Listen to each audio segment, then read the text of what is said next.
So now we will discuss ufuncs, operations between data frame and series.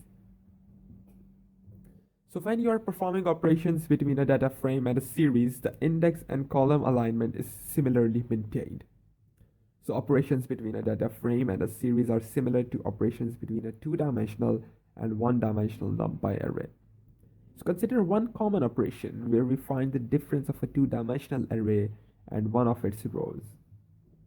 A is equals to rng dot r and int size is equals to 4. Here we got the result. Now a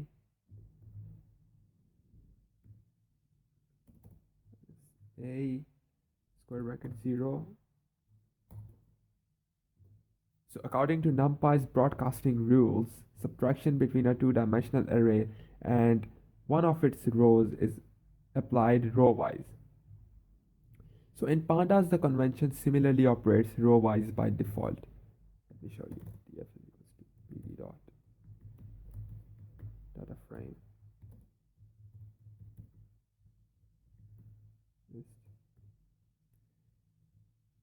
qrst df dash df dot ilc square bracket 0. We got the result this. So if you would instead like to operate column wise, you can use the object methods mentioned earlier while specifying the access keyword df dot subtract df r access is equals to 0.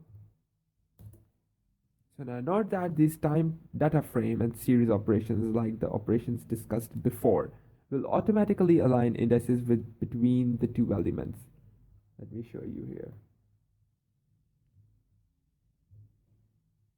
Half row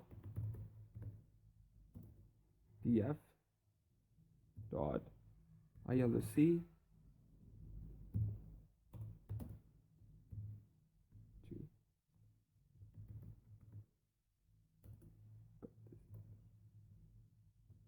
df